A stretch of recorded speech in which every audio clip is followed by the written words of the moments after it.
27岁小伙在大同跑货运的一天，看看能赚多少馒头。媳妇儿给接了一袋，满满的，我也不知道多少钱，然后就往这边走。现在马上就到了，我一看，29块钱，这个满满上的这个价格都赶上货拉拉了，怎么说的？啊，速度啊，我还没开门下来呢，那它装上去了，它就上来了。它那4个桌子也还行。到了太阳城就到这儿。今天早结束了，一个早班。中午的话，3块钱的面条也不赖啊。买点吃面条吧，别瞎管。这个单子就跟那个未解之谜似的，小货装8米的钢材。这3件说很轻，哇，真轻，一个60-70斤，保底了。问问他咋个事儿？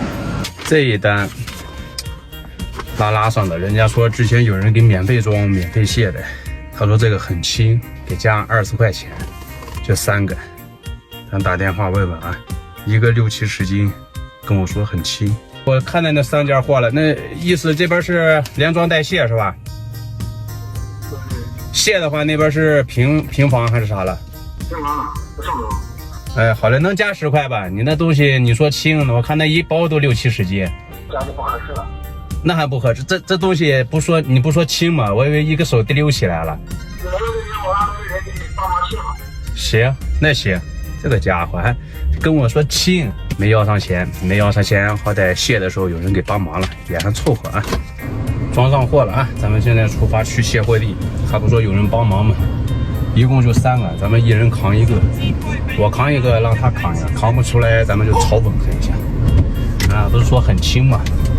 对不对？到了成长幼教园。哇，这是在哪呢？哎，等一下，那个咱俩抬吧。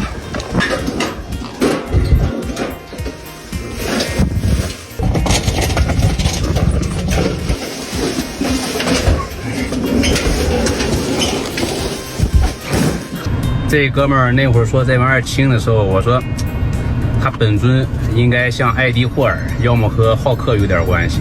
结果发现，哎，也是，平平常常。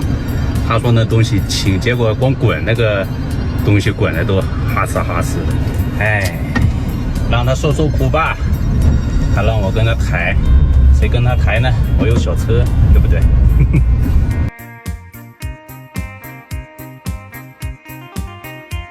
又接了一单啊！这回媳妇儿给弄了个大点的单，搬个冰箱，一边电梯，一边是上4楼，250的搬运，50的车费。那个是王师傅已经联系好了，现在咱们去装货地等他一下。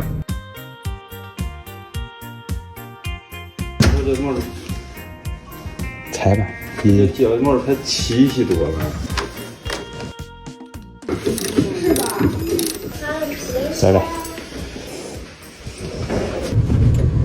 这个造型，这是拖把放头上来。你好，这是个几车饼4车。啊？4。哎呀，4车。对，再见。太窄了，电梯楼梯。搞定。搞定了，电视。哦，收工。